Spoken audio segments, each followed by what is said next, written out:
By now, you've probably heard my Magic Wand story. It's a brand that's been part of my personal journey for more than 20 years.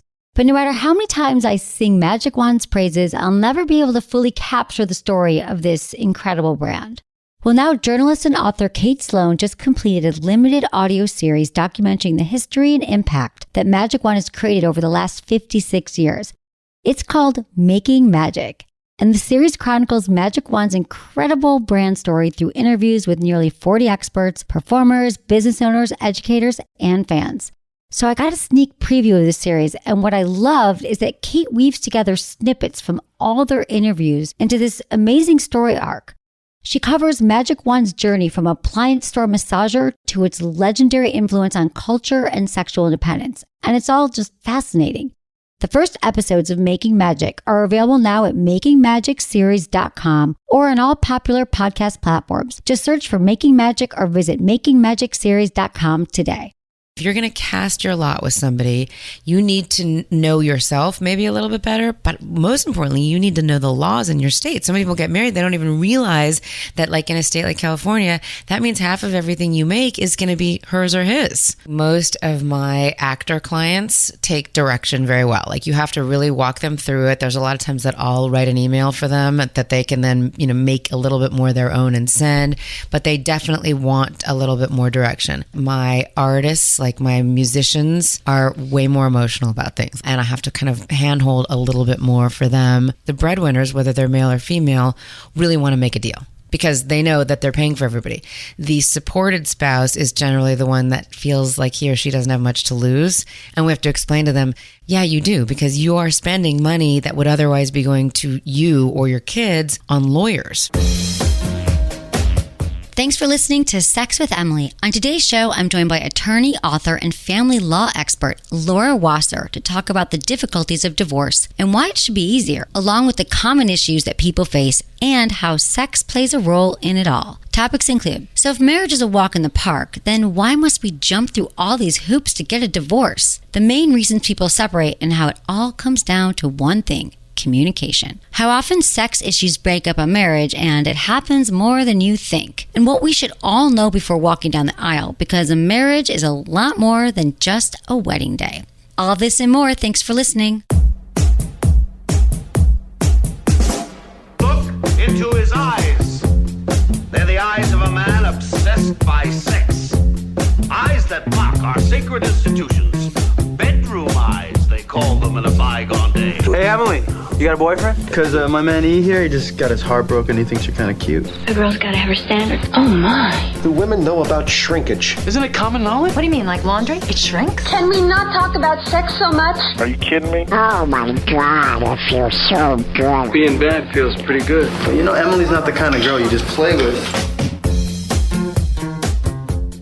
You're listening to Sex with Emily. We're talking about sex, relationships, and everything in between. For more information, check out sexwithemily.com for even more awesome sex tips that we update it every single day. And find me Monday through Friday on SiriusXM Radio. I'm on from 5 to 7 p.m. Pacific on channel Stars 109. And you can get a free trial if you go to sexwithemily.com/SXM. Find me on all social media. It's at Sex with Emily across the board. All right, guys, I hope you enjoyed this interview with Laura Wasser. All right, I'm really excited for my guest today. I have attorney Laura Wasser. She's an author, entrepreneur, family law expert, founder and CEO of the online divorce platform called It's Over Easy. Now, let me just say this. I always said, why is it so easy to get married and divorce takes forever? Why can't we make it easier? Well, Laura is now making it easier for you guys. It's an online service that basically makes divorce a hell of a lot less stressful, so it sucks less. Speaking of sucking, she has a podcast, a weekly podcast called Divorce Sucks, which I loved being on a few weeks ago. And you have represented some pretty big people. Ryan Reynolds, Angelina Jolie, Maria Shriver, Khloe Kardashian. I fell asleep listening to your podcast with Khloe last night. I'm like, it's amazing to me. All these lives that you've been in, your bestseller, 2013. It doesn't have to be that way. How to divorce without destroying your family and bankrupting yourself. You launched your podcast last year, which is really successful right now, so congratulations to that. Thank you. Can you first just talk about your own journey a bit, how you got into why family law? And my dad is a family law attorney, so even though I thought thought I would never follow in his footsteps. In fact, I didn't even think I'd be a lawyer, which is kind of a joke because my parents named me Laura Allison Wasser. My initials are Law. I fought it so hard until basically I was graduating from college at Cal. And I was like, well, what else am I going to do? Because I'm certainly not going to go to medical school because I didn't have those kind of grades. So I was a rhetoric major in college. I went into law school. I still never thought I would be doing matrimonial law. And I got married the summer before my final year of law school. I had a big wedding in 1993, gorgeous, whatever, but I was 25 and so was he. And we were clearly too young to be married. So about a year after, while I was waiting for my bar results, I said, okay, this is probably not working. And he's like, yeah, you're probably right. And we were the perfect candidates for It's Over Easy. We didn't really have anything. We had some debt. But even as a first year associate filling out those forms by myself, and I'd been to law school and English is my first language, I was like, wow, this is really difficult. Why does it have to be so difficult? And that's why people get lawyers, because it's a totally emotional time. It's so scary. And then you've got all these forms and you don't understand them and you're sure you're going to be doing them wrong. And this is the next chapter and you have to make sure financially you're covered and your kids are covered. So it's super scary. Anyway, I did that. And in doing that, I did it at my dad's firm. I said, can I work here for a while until I get back on my feet? And I never left because it's a really interesting field of law. Like you said, you get to know all kinds of people. Yeah. You touch their lives. You get in there for like 6 to 12 months and then you're done. And so all of these people who like told you everything, like they have to, everything about sexual proclivities, cheating, dreams, every financial issue that they have that they would never share with anyone. Hey, I lease a Porsche, but I really can't afford it. Like every month I'm scraping to make the payments or whatever it is. I know. And then poof, after it's done, they're done. I'll like run into them in a restaurant and we're kind of like, hey, hey, it's almost like you're the therapist. You are kind of part therapist because you're also like, let's get back to this. But because they probably break down at your table sobbing. They do. Sure. And I say like, do not ask me. I'm a hot mess. I have 2 kids with 2 different guys. Like I don't know about relationships, but what I know about is the most financially reasonably sound way to move on to the next chapter. And I can do that no matter how much money you have or how little money you have. And so that's why I started It's Over Easy. After practicing for 25 years, I was like, this message needs to go to more people. We need to change the way people approach divorce because it's not over easy. It's so sad. It's so difficult, but that shouldn't play out in your financial and business transaction as part of getting divorced. So essentially It's Over Easy is making it easier so you won't get caught up in all the financials as much. Like yes. how? Yeah, I mean, what about like negotiating? You negotiate with your spouse on your own time frame if you do need help. If you hit a wall, like you just cannot figure out who's going to have Wednesday nights, we will refer you to a mediator that you can go pay separately, whatever, and maybe then come back to the table and do the rest of it. The problem is there are so many different moving parts in a divorce, and if we can't get through them simply, if you tell people the law and you explain it to them, they generally can do it themselves. I mean, it's not a huge mystery. No one's ever taken the time to figure out, like, this is so smart. What a brilliant business decision. Not when you're making $900 an hour. Why would anybody try to figure it out and make it simpler? No, it's smart, though, for what you do. I think I love that. I want to get back to that in a minute. But first, I have to say this. 25, you got divorced. Now, one of my things, and I've been saying this for years, like, I don't think anyone should get married before they're 30. Right. I think we barely even know ourselves then. Right. And even then, I know a lot of people who still don't, and they're in their late 30s, 40s. So 50s. Do you, right, exactly, right? You say that, we're all figuring it out still. I'm an expert in sex. I'm still figuring my life out, right? So, but when it comes to relationships, like, what have you seen? First of all, do you think that's true? Do you find a lot of people, like, they just should not have gotten married? I think, yes. I think it depends. They shouldn't have gotten married under age 30. I don't know that we could regulate that. I would love to see I can advise it. People have more counseling beforehand. Like, that line from Parenthood where Keanu Reeves is like, you need a license to fish and you need a license to drive, but any butt-reaming asshole can become a parent. It's that all over again. If you're going to cast your lot with somebody, you need to know yourself maybe a little bit better, but most importantly, you need to know the laws in your state. Some people get married, they don't even realize that, like, in a state like California, that means half of everything you make is going to be hers or his. People don't know that. Right, exactly. So we're all like, the early start, the dopamine, the love hormones. We don't care about anything. Right. It's all going to work out because I'm madly in love. But have you found when people are sitting in your office, like, do you feel like there's certain types? Or like do you get them right? Like, I know when someone calls into the show, I'm like, oh, I know exactly your drama, your history. I know why you're dating this kind of person. Yes. Do you feel when they walk in, you're like, I've got this? Yes. And what are some common like archetypes, would you say? Well, it's interesting. I feel like most of my actor clients take direction very well. Like, you have to really walk them through it. There's a lot of times that I'll write an email for them that they can then, make a little bit more their own and send, but they definitely want a little bit more direction. I definitely think that my artists, like my musicians, are way more emotional about things. Like, I'll really have to explain things 3 or 4 times. And these are broad generalizations, but those guys are the ones that are a little more emotional, and I have to kind of handhold a little bit more for them. And it's interesting. Male, female, I don't necessarily see as many trends, but I definitely see trends in the breadwinners. The breadwinners, whether they're male or female, really want to make a deal, because they know that they're paying for everybody. The supported spouse is generally the one that feels like he or she doesn't have much to lose. And we have to explain to them, yeah, you do, because you are spending money that would otherwise be going to you or your kids on lawyers fighting over things that you may not care about.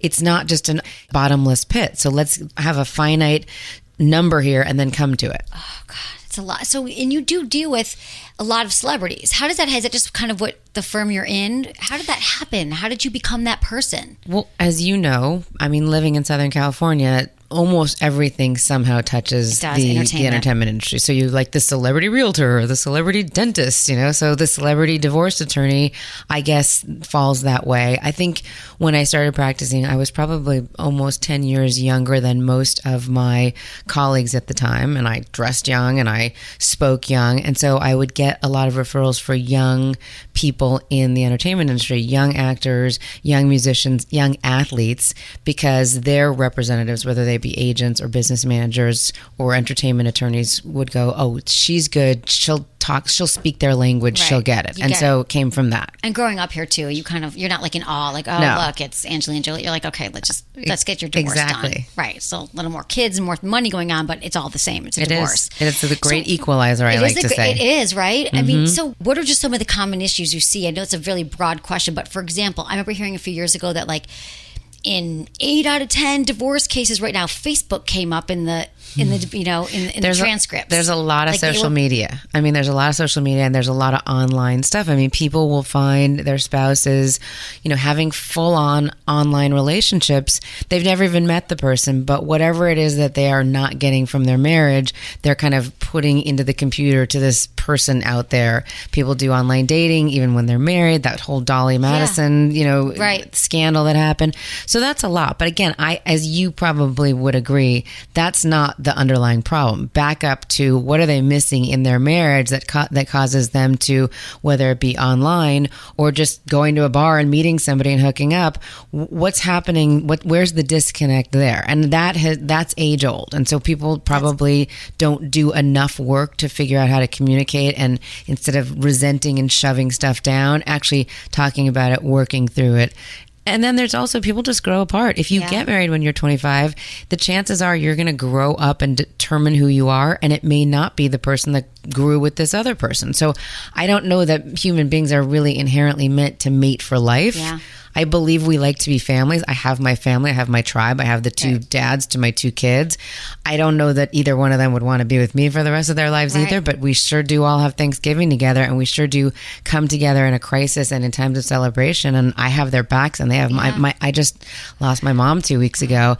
Everybody was there at the funeral. They've checked in every day. They're making sure I'm okay. I'm part of their family. Wow. Well, sorry. Thank you for showing up today. It's not easy. Wow, I didn't know that. And that is, I'm with you. I don't know that we're supposed to mate for life. I don't see many cases where it actually works. But what we can do is start talking about these things right away in the relationship early on. Yes. Talk about everything, because you're right. It's not about the fact that you had a Facebook affair or you met someone at a bar. It's more about these resentments that have built over time because you didn't talk about it 10 years ago. And you can't even go back and unpack what it was because so much more shit has been piled on top of it. Yeah. And now we just hate each other. And you want to recreate who you are and present who you are to somebody new, not the person that already knows all the shit. And so you do that. Whereas, hey, if this is a person that you actually walked down the aisle with, made vows to, had kids with, maybe start there. Exactly. So how much do you see sex as a role play a role in these things? Like maybe they had different sexual proclivities, or they weren't having sex. Like, does it come up a lot? The weren't having sex comes up a lot. Yeah. I think people that experiment, have proclivities, they usually do okay because they are having some kind of communication, some kind of intimacy, even when things go horribly, horribly wrong. Oh, let's bring a third person in the relationship. And then they're like, whoa, that did not work out. We did not like how that felt, or I didn't like how it felt, particularly since you're still sleeping with her or whatever it is.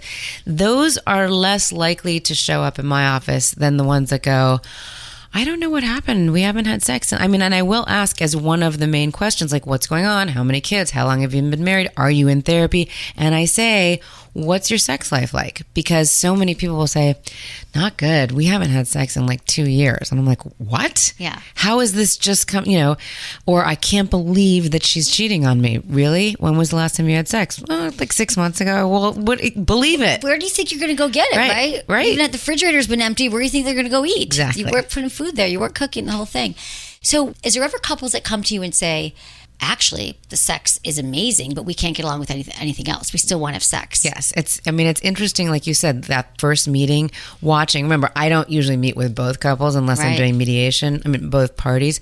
I'll meet with one or the other. But there are some that will say, the sex was never the problem. Sex is fine. That wasn't the problem. But our communication with regard to other things is the problem. And I've had people that I can't get a finite data separation, which is a big deal in California, because that's when you actually stop the clock running, when you stop having to split proceeds from, projects, when you stop having to have a clock on spousal support because they keep sleeping together. And that's one of the indicators of whether or not a person is a complete, irreconcilable, irremediable break in the marriage, but they're still having sex all the time. So what happened? So do you think that, have you seen couples like, well, we're actually going to get back together. We're calling this off? I see people get back together. I see people get back together because that chemistry is so amazing.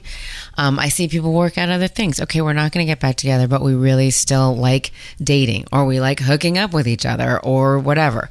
It's rare, but it does happen. Right. And I'm like, go for it. Why not? Whatever works, right? Exactly. Do you ever see people who are like are they open to like more alternative relationships? Since you've been doing this a long time, I don't know if they get into it with you. I guess I'm the one at the dinner. You're at the dinner party and they're like asking you about like divorces or their specific. How can I hide my money? How do I hide my money? Right, exactly. But people are like, oh my God, how do we get our sex? So I'm hearing like we opened it up, or we're in open relationships more and more than I did before. Right. Like 10 years ago or 5 years ago, even people were like, there's no way. I couldn't imagine my partner. All these people are freaks. They all have ponytails. They're like hippies. I'm like, no, actually people do open relationships and it can work. And it can work. Again, I don't see those people. I've heard about it too. I think it's fascinating. I do too. I think it makes, if you have the right communication, right, because we're not meant to mate forever. I don't think we are. What about this concept of starter marriages? Is that still a thing? Do you think that people just getting married younger and then they're getting it over with? They're like, I kind of knew it, and then they're getting afterwards. I think with the advent of more working women, I think we're seeing that less. I think that it was always our culture raises, particularly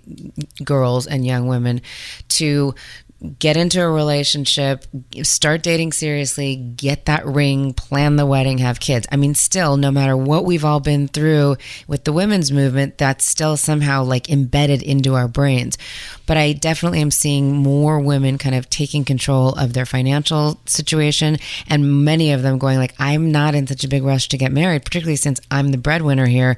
I'm totally cool just living with you, because the idea of having to pay you spousal support kills me. This is what I'm seeing though now more and more. When we see this in all the studies, that everyone is delaying marriage and they're not rushing right into it, which I kind of think, I think that's really smart for us to wait. Yes. I think that we're not seeing, we're realizing like we are the breadwinners, women. We don't need it as much. We don't need it. But again, we live in a bubble. I think that New York and California are a bit more bubbly in that way. And I think that the rest of the country, you still have people going like, this is, my eyes are on the prize. My prize is I want to graduate from high school or college and I want to get married. I want to have that wedding. That's true. And I still meet people like that, like my assistant here. She's like dying to get married. 32. She's like, what? Like obsessed with she wants to be on The Bachelorette. You're right. We are in this bubble, but I still think that it's smart to, it's really good to get to know yourself before you jump into marriage, no matter what age it is. Speaking of whether they end or people stay together, what I love is in listening to your podcast, you said something in the beginning about how we look at divorce as like it's this horrible, it sucks. Divorce sucks is our podcast. But also it could also be like a new chapter. It's an evolution. It doesn't Yes. have to be this horrible thing in the sense of the way you look at yourself. Like, I'm a failure. Exactly. And that, I mean, again, even if there are people who are dying to get married, I have nothing against marriage. Right. What I have a problem with is people who completely burn down the house when the marriage ends. You got married. Look, I love that I got married. I think everybody Yeah. should like have Try it that out. white dress moment. It was beautiful. I was 25. I'll never be thinner than I was at that point. Like, it was great. Got great pictures. And I'm glad I did that. And I'm glad I had that relationship. When it was done, it wasn't like, oh, it's done. Yeah, it was sad. Like any breakup is going to be sad. And if you have kids, it'll be complicated. If you have a lot of assets, it'll be complicated, but work through it. I agree with you. That's why we have It's Over Easy. That's why we created the evolution of dissolution, which is The evolution of dissolution. trying to get people to approach divorce differently in our culture, because the fact is so many people go through more than one significant relationship or marriage. We can't, when we only lived until we were 30, it made sense. We're living until we're 90, 100. It doesn't make sense anymore. And to enable to have our kids be healthy, well-adjusted individuals, for us to be healthy and well-adjusted, you have to be able to say goodbye to that relationship, move on, not burn bridges, not burn the house down, and then restart, reset, new chapter, new relationship. It actually, if you think about it, if you're a human in your 90s and you've had like 3 or 4 significant relationships, love affairs, relationships, whatever, aren't you like a more interesting like person to listen to in the old age home? Like, don't you want to hear her You're story? the one with the sex story. Yeah. You're the one who's had the interesting things. You're absolutely right. We're still catching up to it too. Yes, and it's Like, taken oh, yeah. a really long time. We are still in family law dealing with the same issues that, like, I don't know if you remember the movie Kramer versus Yes. Kramer. Or whatever. So Noah Baumbach has a movie coming out called Marriage Story. It's the follow-up, in his life to The Right. Squid and the Whale, which is like really documents kind of his own childhood divorce story. And so many of us that grew up in the 70s and 80s. Yeah. So now this is kind of the next phase. And I'm really excited to see it. It's I'm Scarlett excited to see it too. Johansson, Adam Driver, Laura Dern, and I think Alan Alda. Okay. They play the lawyers, and then Scarlett and Adam are the divorcing couple. And it really, we're talking about it more. He spoke to a lot of people about their experiences. People are afraid to talk about it. It's like so taboo. And unless you're actually getting divorced, you don't want to have anything to do with it. Exactly. We're putting it out there. The same way you're putting sex out there, we're putting divorce You out have there. to. So 50% of marriages we say end in divorce, which is true, which is to me Still was accurate. like, I was like, not a great stat. Right. Like, don't sign me up for it until we figure out how to work it. I'm not really ready for it. But you just took me back to Kramer versus Kramer, which it came out in '78, which was the year I think my parents got divorced. So I'm like sitting in there in the theater, and I just remember it was like, okay, at least I'm not alone, right? Because we still didn't know yet, but we still. These days, you're right. We aren't talking about it. Just like, oh, they got divorced, And like, they're what's having the hush? same issues, and Same attorneys. issues. And again, I'm not casting aspersions on any of my colleagues, but there is a little bit of weirdness about the fact that we're still having the same arguments, writing the same briefs, talking to the same judges, or even new younger judges about the same things. Why should it be that the kid shouldn't have access to both of his or her parents? Right. Why should only the mom have custody, and then the dad comes over on Wednesdays, takes you for a fast dinner, gives you too much caffeine and candy, brings you back home again, That's or exactly has a sleepover? was my life. It was Right. Thursday nights, though. Makes no sense to me. But is that what they're saying? Because what I think, and this is my question, I feel like now that it's mostly 50-50. In California.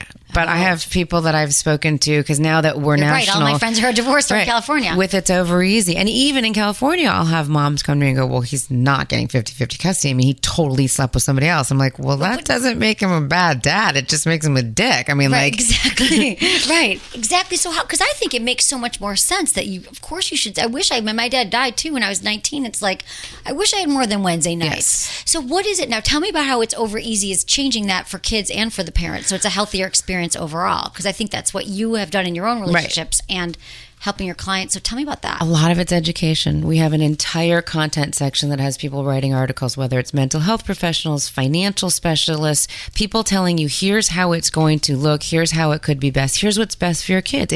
So many people say to me, how do I talk to my kids about telling them we're getting divorced? We've got like 4 articles about talking to your kids about getting divorced.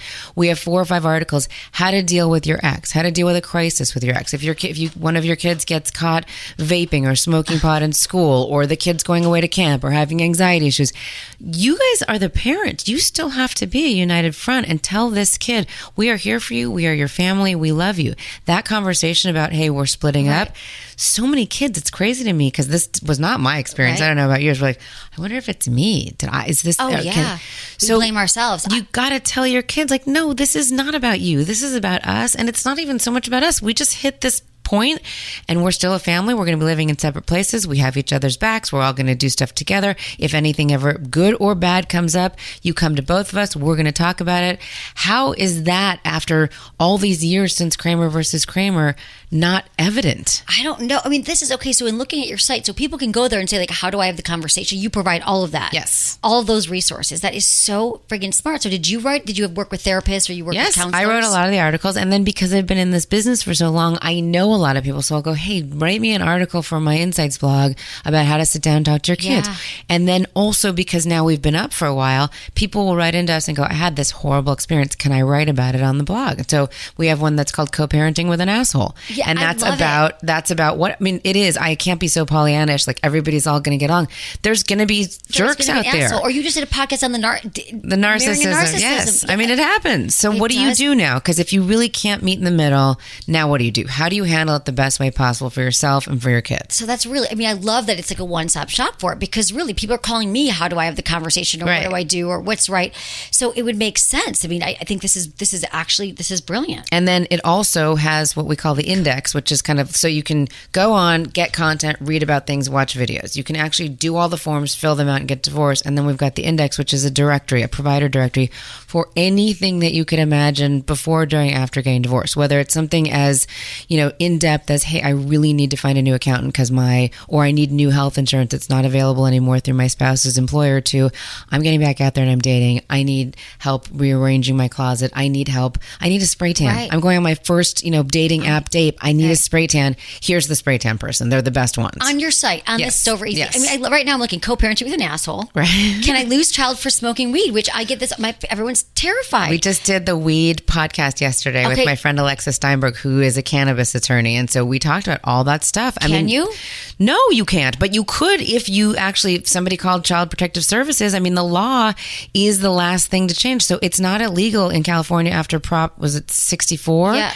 But still, you could have a judge that looks at you and goes, yeah, I don't think you're a very good parent. You left those edibles lying around. And even though she didn't pick them up and eat them, not so good. Or you did get pulled over for driving while smoking because you're not allowed to do that. And so now it shows your judgment's not very good and I'm not going to let you have the kids. That's oh God. TED 10 talks that anyone considering divorce should watch. I love that you're giving this all this information here. This is amazing. I'm just looking at the blog. I did not know this. So then what happens is if they go to It's Over Easy and they can start the process, but throughout it's almost like you're holding their hand with like the articles and things. Yes. There's someone online, they can reach out to someone for help or for a resource. Yes. And so what are some of the things, so in doing this process, are you saying now, because we are all about like, it's an evolution and why shouldn't we all be great parents? And, Gwyneth Paltrow with her whole conscious uncoupling. Yes. And I do, like, even my brother got divorced from his wife and they are in Michigan and they do the 50-50 thing, but they're a block apart. It's a really great divorce. We all go out together and celebrate everyone's, my niece's graduations, but that's not the case for everybody. How does It's Over Easy kind of encourage it? And people are like, he's an asshole. He did this.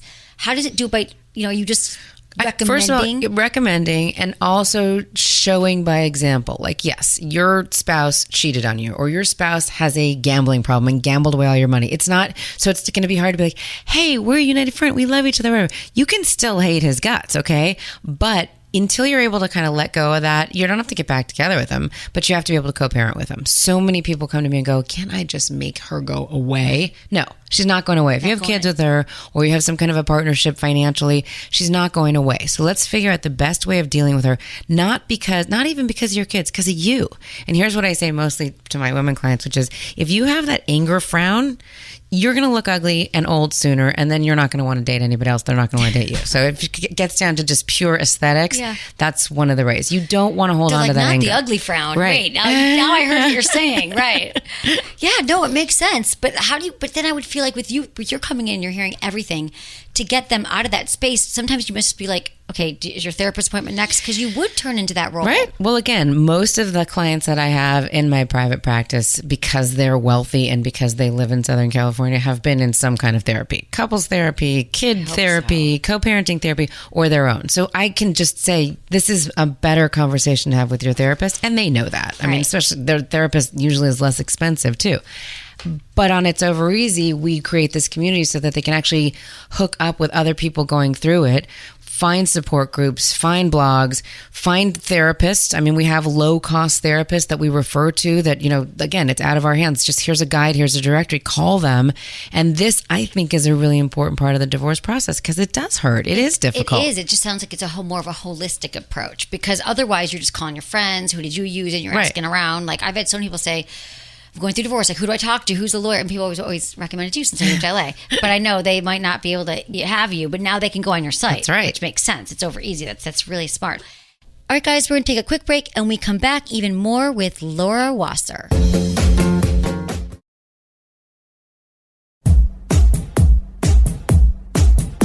So going back to social media for a second, I'm just curious about this. Do you think, because you've been doing it for 25 years, I think you're right that some of the same problems, people have always been cheating. Right. That's always been happening. But do you think that there's more so that people are like using it as evidence or they're cheating more, or they're like, do you have to be more careful? Are there certain, like, do you have any advice for people, like what they shouldn't be doing or what they should be doing online? Okay, so we usually, at the beginning of every case, we send out a letter saying you must not erase or delete any of your drives or whatever else, because a lot of that, and again, California is a no-fault state, so it's not about the cheating, it's about like moving the money. We need to see the footprint of where the money went. Usually we'd have people coming in with forensic accountants and huge boxes of documents. Now it's all online, but people will, try to delete stuff or get rid of stuff. And I also think that people getting divorced don't realize what it is that's important and not important. I mean, I have so many people say, I need a good private investigator. And I'm like, why? I need to see if he's cheating. Why? Right, I mean, if you need to see for your own self, fine. But for me, I don't need to see because California is a no-fault state, so it makes no difference. But I think a lot of people are really not very savvy when it comes to what they're doing. Or if you're having a big dispute about child support, oh, he really should be paying me more child support, and I know that he's able to. Well, how do you know that? Well, I'm on his Instagram page. He's driving a new car. He's in Cabo with his new blonde girlfriend. They went now. Right. Now I'm on her Instagram page and she just bought new boobs. And she doesn't have any money, so it must have come. So he can't pay child support because he's doing this. Right. So then what do you do with that?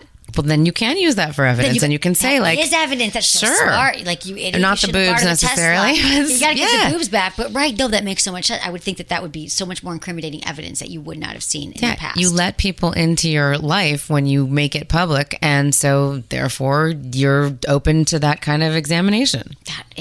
That makes so much sense. Okay, so I always say, and what I believe to be true, is that the three main causes of divorce are typically, or arguments in a relationship, are sex and kids and money. I think that makes sense. I think I actually read an article the other day that had like 6 of them, but those were the 3 of them. So you see that, and is there anything that you see, like, I know that you're not the therapist, but in sitting in there, that maybe this could have been resolved had they... I guess it's all about fucking therapy, having therapy early on, or communicating about getting good communication. And I always say this to couples, like, you should be doing therapy when you're getting along, when things are good, because that will help you get in a rhythm and establish. It's like going to the gym. You want to start going to the gym when you're healthy. Then if something happens, you get an injury, whatever, you know how to get back in there and get back into shape. It's the same with this. You learn those tools in therapy to communicate, and for sure with the sex and the money. One of the reasons people have issues with those 2 items is that they don't know how to talk about them. Now, I will tell you this. People are more likely to talk about sex than they are about money, particularly women. They will talk about sex. They do not want to talk about money, which I find so strange. Yeah. You need to talk about these things. This is your spouse. Right. And they're like, my mom's a financial planner, so she always says, like, sometimes the spouse will die, like the husband will die. Let's just say it's in these heteronormative relationships. And the wife has never looked at money, didn't know where it was, doesn't know what's happening. And so why do you think it is money? Again, it's because that wife that you're talking about, that hypothetical wife, she was the princess. And so she was in the castle and she never had to worry about anything. And her prince would go out and shoot the deer and bring home the food and whatever it was. Come on. That is just not a good way to Open be. your eyes, You yeah. need to know. You can be a princess and still know what bank accounts are. I have Exactly. people that come in all the time. Sophisticated, gorgeous women. They have their personal shoppers at Neiman Marcus. They could have a reservation at any restaurant in town. They go to the shows in Paris. And I say, okay, so, how much does your spouse make every year? No idea. How much the mortgage obligation, if any, on your home? No idea. And they say, I'm so embarrassed that I don't know any of this. I said, don't be embarrassed. It must be nice. It's just, it has to be nice. really scary right now. Yeah. So then what would be your advice then? Like how do we have them just pull off the shield and say, I know you're afraid about walking into this money conversation, but it has to happen. It would save us so much. It also, I feel, would keep people more together, because if you feel like you have a partner in these financial, good times and bad times, okay? Because again, people go through good and bad.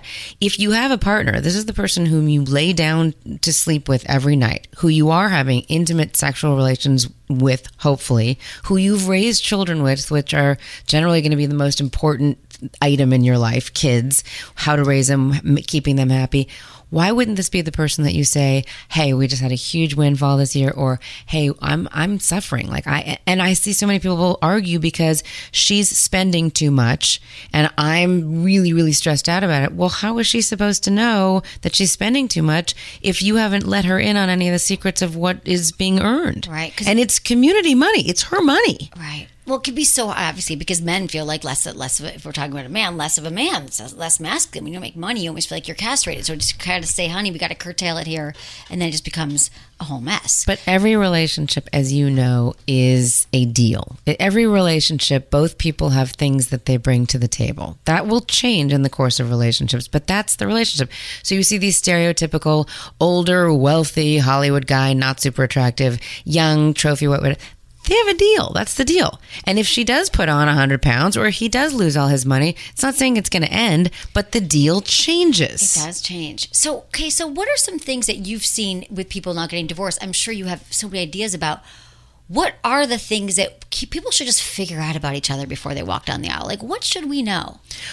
Well, again, I don't believe that everyone should have a prenup, but I believe that everyone should have a prenup conversation. Now, there's certain things that you could actually contract about. You could. Do you have that on It's Over Easy? Yes. Prenups? No, we don't, because Okay. you need an attorney Okay. to have a prenup. But there is a company that we have an affiliation with called Prenupta, and they're on our Prenupta, and you can actually call Prenupta or go online and find Prenupta. They will help you draft the agreement, and then they'll give you an attorney who at a very low price can sign off on it. So now you've checked the box, you got your attorney. Okay. But when you get married, you are entering into a contract. You may not know the terms because you don't know what the law is in your state, which baffles my mind. Know the law in your state. But then the other thing, so you know that without a prenup, everything that you earn, or if you're a painter and you paint a painting after you're married, that painting is half your spouse's.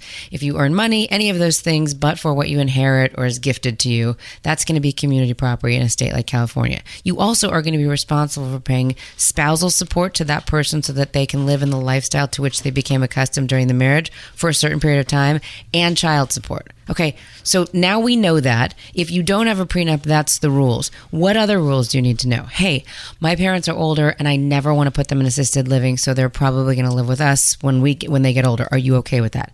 Hey, it's really important that my kids go to private school. I don't want them going to public school. Are you okay with that? Hey, I want to make sure that you know that I'm probably not going to go back to work after I have kids. I just don't want to. I can't imagine being a working mom. I want to stay home. And again, it'll change. You may actually have kids and go, Right. get me the fuck out of here. I got to get back to work. Having those conversations, those are things you should know. How much debt is there? People get married. When you have a prenup, you have to disclose everything. So you know. People get married. 10 years in, you go, oh, by the way, I've been using my community money this whole time to pay down my law school debt. Nobody knew. I never thought about a prenup in this way, but in a way, it's like a truth teller, like Yes. a truth serum. Like if you all have to sit down with a prenup, you got to answer these questions, and it's almost like it should almost be required. And I'm telling you that the I think that's prenups I've brilliant. done, even the really difficult ones, those people have stayed together. They may not like what they're hearing, and it may take the bloom off the rose a little bit, but by the time they get married, they have some truths that I think help them throughout their marriage. There's not any huge surprises. Yeah. And there have been a couple where once you get into the weeds, they go, you know what? I don't like what I'm seeing here, and we're not going to get married. That's what I would think. I would think Yeah. it would be that one next step. I just think it's way too easy to get married too. Yep. So why not have this this prenup. Maybe we have to rebrand the name prenup, but just something about, because like in certain religions, like there's a counselor like in the church that can sit down and they have to go for 8 weeks. Like that there should be certain protocols that are required before you walk down the aisle. And I love the idea of just asking those tough questions about money, and I'm all about like sex too, having like things that you guys, I'm kind of developing I have something on my site called a yes, no, maybe list, but we want to make it a little more sophisticated. But you could actually look at a bunch of different sex acts and see where would you both be into spanking? How great, or no, or maybe, or kink, and that's brilliant. And then you're like, okay, let's see where our yeses are and our maybes, rather than getting into a relationship and finding out that you just cannot on common ground with sex either. Right. So the money thing could be the prenup. The sex thing could be this yes, no, maybe, a little more advanced. But because even like, so with sex, do you ever find, I don't know if they get in this to you, have you ever found that there's something, like someone just got way into kink, like got way into BDSM or something else, and they're like, this is not my jam. Right. I'm out. Yeah.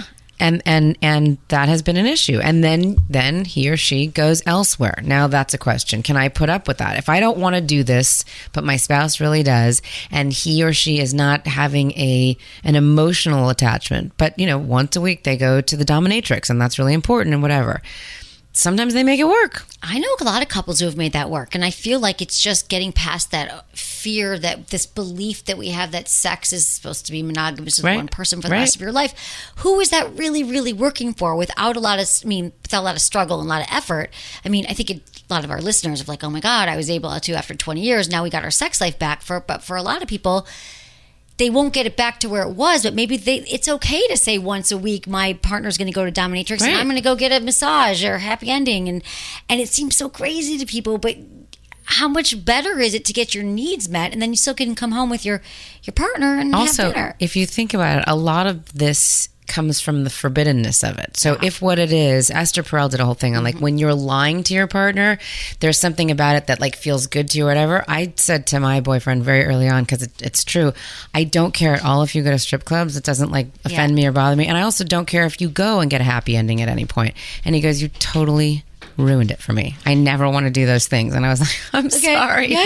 But again, if that's what it is, then that's a part of it too. Yeah, it's exactly. I had a friend of mine who was getting married I was like 10 years ago, and he said to me, I'm freaking out because I know myself and I know I might be able to, someday might want to do something. I said, well, just tell her that you need a hall pass. Tell her to say to her, I'm not saying right now, but at some point, maybe I'll be out of town or something's going to happen. And she said, yes, she gave him the hall pass. And he was like he was able to like get married to her. I don't know I haven't checked in with him lately, but it was like something. Well, I need an end to this story. I need to know what happened. Well, here's the thing. I should call him. Yeah. I should ask call him right thinking now. about it. But I think he has, I think I did run into him a few years ago and he's like, it's just been, and I did. He was visiting San Francisco. I was like, whatever happened? And because I used to live there. And he's like, yeah, I think he's done it when he's traveling or he's in Vegas, but she's cool. And it was an arrangement, which kind of the opposite of what you're saying. But he's like, you took it away from me. Right. But there's both sides that it goes. Absolutely. That's smart, though. I think that people, some people do just kind of find that sexy, that sort of titillating and the forbidden. I have had a lot of clients come to me and one or the other is cheating outside of the marriage. And as soon as it's disclosed and the dissolution starts, they come back. They go, this wasn't fun anymore for me. I don't want to be with her. I want to be with you. And then what happens, though? Can they get back together? Sometimes they can, sometimes they can't. Sometimes the person who, the cheated on party is like, I just can't ever be with you again after that. And sometimes they're like, okay, good. It just depends. And what about kids? Can we go back to that for a minute when we're talking about like using It's Over Easy if they use your online platform? And you said that a lot of people are coming in now saying, I don't want my spouse ever to see my kid again, only on Wednesdays. Does it all break it down per state? Because now you just went nationwide with it. Right. So that's the kind of the big news because you said last year? We started it in January of 2018. And now already in a year it's spread into because every state has different laws around it. And so the states don't have laws about custody, like, it should only be 30% for dad or whatever. It's just, I think, a different subjective, what the trend is and what judges will do. We believe that countrywide, it is best for kids that they are exposed to both of their parents equally. Now, again, that may not work for some people. They may live in different counties and it may be too hard. You don't want the kid in the car 2 hours every day or whatever. And sometimes people live cross country from each other, so you can't do that. But we really do believe, and I do think that is the trend with mental health professionals and with family law judicial officers. It just takes a little longer to get to those places. So what we do, again, because we're more of a mediation website, is we give people the information. We say what could happen if you go to court, and then we show them calendars, particularly for their kids, because it's different. If you've got little kids, generally mental health professionals believe it's better for them to have more frequent and continuous contact. So do 2 days, 2 days, 3 days, or 2 days, 2 days, 5 days. Whereas older kids, they've got all this stuff and they're schlepping it back and forth. You could do week on, week off with older kids and maybe do a one night during the week to see their parent. It depends what works best for the family. Depends on the family, yeah. Well, what about when people have one home and they go back to the home? Nesting, yeah. Yeah. That's usually, it's called nesting, and it's usually better for like a short term or a transition. Like you've got a family residence, that's your most valuable asset, and you can't sell it just yet. So you get either 1 or 2 apartments, or somebody stays with a friend or whatever, and the kids stay in the house. And the kids, that's really good a lot of times for kids. If the parents, it's a huge inconvenience for the parents. Huge. I have friends who've done it. I don't think it's worked very well. It doesn't work for long term. I mean, I've read about couples, like there's a couple in Canada that has like 2 different kind of add-ons, but the kids are in the house and they have doors and everything to this same house, and it's worked for a long time. And I think they did a documentary. For the most part, it's a good transition, and it shows the kids, we're all here. You don't have to be uprooted. You don't have to be moved. And now we're going to see how this works. Because imagine if you aren't the primary parent, if you're the parent that basically comes home from work each day at 5 or 6, has dinner, spends a little time with the kids, maybe gets up with them in the morning, but you're not the one that's scheduling the dental appointments, doing the play dates, whatever. And so all of a sudden now you've got your separate residence, which is apartment, house, whatever, and you've got the kids all to yourself on these, it's a lot. So if you could swallow that smaller bite-sized pieces, living in their same house where you actually know where the pasta is kept and whatever, then you could probably more easily transition out. And then that's better for your kids too. Yeah. Since you are the celebrity divorce attorney, let's talk about celebrity divorces. Because we are seeing them being a little more amicable. We're definitely seeing a trend with celebrities, really, whether it's true or not, putting on a great face and showing the rest of the world, starting with their children and working all the way out, that they are still going to be friends, that they are still going to co-parent. They can sometimes vacation together. They're not going to have a big, war in court together. You're not going to read about this in the newspaper, except that, hey, we really still love each other and we're family, blah.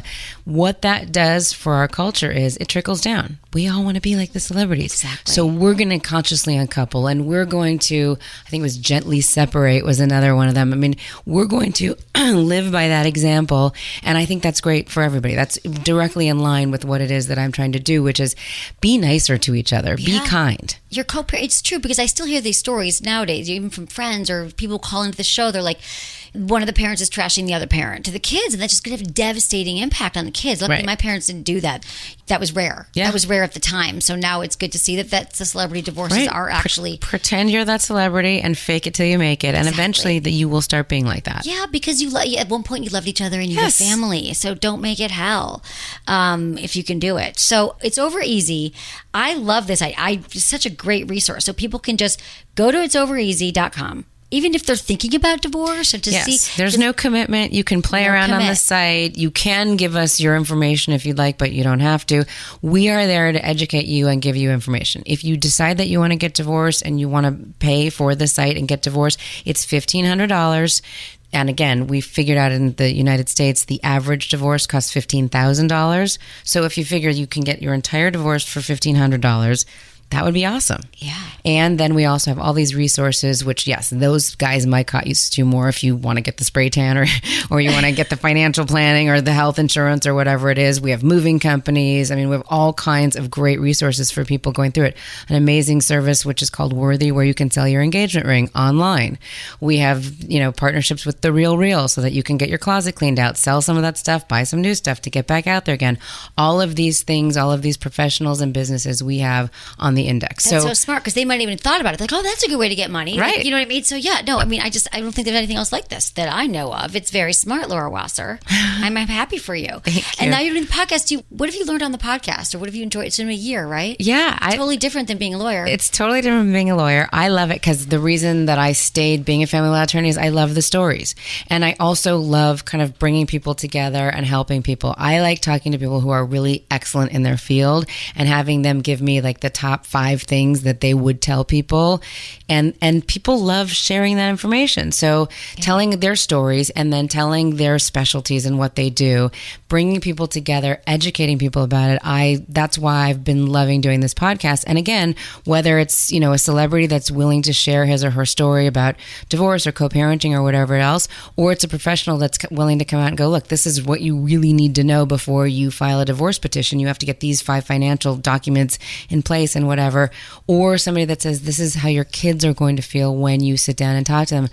Hey, there it is. It's all out there. It's free. Listen, tell us what you think. Yeah. That's been really cool for me. Yeah, I think it is a great service because it's something that we feel very alone and very shameful in many parts of this world. It just seems like a horrible thing. So to listen to you having the light conversations, and some more serious, and then hearing how the celebrities did it, and I liked the Chloe. I mean, she was like, yeah, we do. We co-parent. We do it. It all works out. Yeah. And then the narcissist, I'm going to go back to the narcissist one real quickly. What was interesting is you said on your podcast that 5 years ago it was bipolar, and then before that it was psychopath. Yes. So do you think that just, because I do feel like narcissist is a buzzword now, right? Now everyone's narcissist and crazy. Everybody calls me and says, so here's what you really need to know. My spouse is a narcissist. And I'm like, oh, really? I mean, everybody says that. Now, again, sometimes really they are. I don't know. Yeah. It doesn't matter to me if your spouse is a narcissist or not. 5 years ago, I just would have called it an asshole. Right. Bipolar, asshole, psychopath, asshole, narcissist, asshole. That's what we're Not dealing easy with. To deal with. That's right. who We're dealing with someone right. that could be difficult. And we Next. still want to figure out the best way to get you divorced with as little emotional and financial cost as possible. You just have to keep bringing it back to the business. All right. Thank you so much, Laura. So Laura Wasser, you can check out your podcast. Yes. Divorce Sucks. Yes. Wherever you listen to podcasts. They can go to itsovereasy.com. Yes. Get divorced really easy, or just find out if they should and the steps to take, and send it to your friends. I feel like it's one of those things that probably also you developed it because you're like, I don't want everyone calling me and asking me all the questions all the time. Just go to the website. Seriously, just go to the website, which is really smart. So, okay, and I have 5 questions for you that we ask all of our guests. Okay. Very quickie questions. Okay, what is your biggest turn on? Kindness. Biggest turn off? Cheapness. How would you describe your relationship in 3 in 3 words? Lots of laughs. Laughs. Good, I love it. One thing you would tell your younger self about sex. Ooh, keep it up. Keep going, keep doing it. Number 1 relationship tip. Communicate. Even if it's not comfortable, communicate. All right. Thank you, Laura. We can find you we'll put this out at the top of the show too, but it's overeasy.com. Laura Wasser Official is Insta, and the firm that I work with is Wasser Cooperman Mandel's Family Law in Century City, and It's Over Easy. Okay, and this will all be in the show notes. Thank you so much for being here. Thanks for having me. All right, guys, thank you so much for listening to the show, supporting the show, and subscribing wherever you listen, and leaving us a review. And thanks for sharing it with a friend who might find this also interesting. And thank you to my amazing team, Ken, Kristen, Michelle, producer Jamie, and Michael. Was it good for you? Email me, feedback@sexwithemily.com.